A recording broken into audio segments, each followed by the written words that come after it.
McDonald had a farm. Hi, I'm Riona. I'm Tessa. I'm Nigel. And I'm Chloe. Welcome to the Camera Slates podcast. In this episode of the CS podcast, we'll be vibing with the theme of Asia. Directed by Daniel Kwan and Daniel Scheinert, we'll be analysing the currently trending movie Everything Everywhere All at Once. This film, released in 2022, has already won numerous awards for best editing, acting, directing, and many more. Oh my god, yeah, I heard that Michelle Yeoh even won the Oscars this year. Isn't she the first Asian woman to ever win the Oscars? Yes, Asian Pride! Slay! Riona, are you drinking oatmeal again? Yeah, when are you gonna try it? I've been trying to get it to try for so long. This podcast is sponsored by Oatside, our very own local brand. Using Australian grown oats, the oats are roasted, enzyme treated, then packed and shipped directly to Singapore. Interested? Head to your local supermarkets to purchase, and don't forget to always look on the outside of life.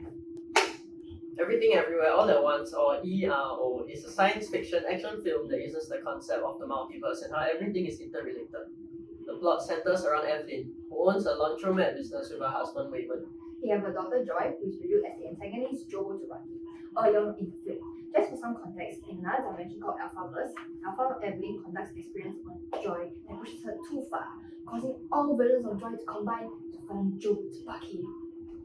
Evelyn is then confronted by Alpha Wayman, who wants her of Jobu and introduces her to the existence of the multiverse. From that point, Evelyn goes through a series of trials and eventually comes to the realization that nothing in life matters enough to care about what other people think.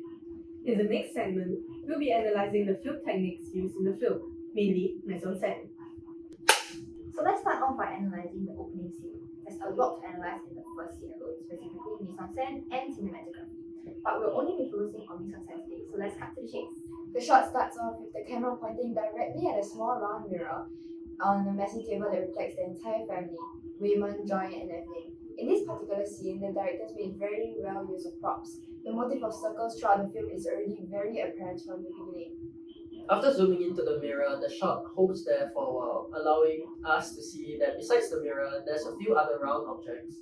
The film then cuts to a wide-angle shot of Evelyn in the dining room, and although subtle, we can see that the camera zooms in through a circle to film that shot. Okay, hold up. There's a lot of circles. Let's circle back to the wide-angle shot of Evelyn filling her Texas. That shot is quite literally the meaning of chaos. There are bags of clothes on top of the shelves, the tables were covered in receipts and invoices, there's a cardboard box filled with even more receipts, and in the right corner of the frame, there's even a potted plant on top of a stack of books. Yeah, furthermore, the tone of Evelyn hints at the urgency and the messiness of everything. She speaks in a rush, and her voice is pretty snappy. Even her facial expression portrays her frustration. So what do you think is up with the motif of circles? It's everywhere in the movie. The bagel, the round mirror, googly eyes, washing machine, and the perfect circle scribbles on the receipts. So many circles. Come to think of it, the bagel and the googly eyes are visually inverted. Optimism is represented by the googly eyes, which are the yin to the bagel's yang, which represents pessimism. I think the repetitive circles represent the bagel, which looks like a zero, and zero means nothing, which further emphasizes the point that nothing matters. Oh, that's a really good point. Wait, can you just pull out a picture of Evelyn in the dining room again? I just want to point out that I'm so surprised how messy Evelyn lets it get. Let's face it, Asian moms like neat things, and I'm sure all of us have been nagged at by our moms to clean our rooms before. Yeah, Right? my mom always nags me to clean up my room. Speaking of Cantonese, do you know that the Daniel specifically wanted the fights to be in Hong Kong movie style? It's because the martial arts style is playful as well as dance-like. The realism of modern day action wouldn't fit so well in ERO, but with honky action they can choreograph something wow while fitting the wacky tone of the film.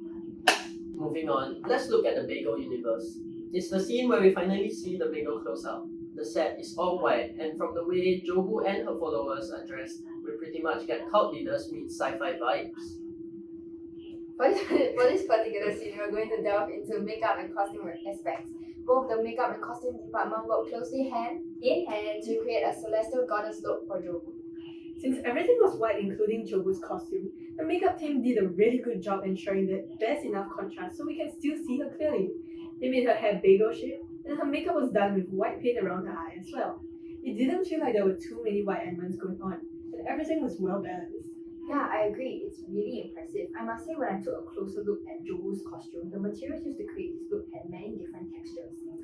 It allowed it to look a little futuristic as well as historical. For example, the ruff around her neck is historical, and the fabrics and pearls used in her costume are modern. On the topic of Jobu, notice how her costume and makeup are very elaborate and heavy. Her extreme makeup and costumes represent who Joy actually is, her actual self that she cannot express in front of Evelyn. Thus, Jobu expresses herself with fashion and makeup instead. Guys, Michelle Yeoh looks pretty different, doesn't she? She looks older. I don't remember her having gray strands of hair. That's because she doesn't. Well, at least not that we know of. Michelle had worked together with the makeup team to design Evelyn. The inspiration comes from all these women who immigrated to America hoping for a good and successful life. So Evelyn mustn't look too polished. She was designed to make her look like she has no time to take care of herself as she's constantly working to take care of her family, her business, and trying to make everything work as a whole. Makeup was also used to make Evelyn look older and frazzled. They created a wig for Evelyn and even added grey strands.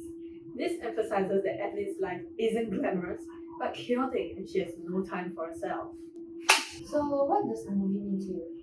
It was so touching, oh my god. It was confusing, but confusing to emphasize the point that nothing matters. We should all just do whatever we want because nothing really matters. Live life to the fullest. Yes! Last one was a little confusing when it kept switching in between different verses, but overall, I liked it. Well, I could relate to the tense mother and daughter relationship between Joy and Evelyn, so I felt pretty touched when Evelyn finally understood how Joy felt at the end of the film. Through the film, I learned to appreciate everything that I have and make the right decisions in life. So if you enjoyed our short analysis on ERO, do comment down below if we should do a part 2. Bye! Sucked into a bagel.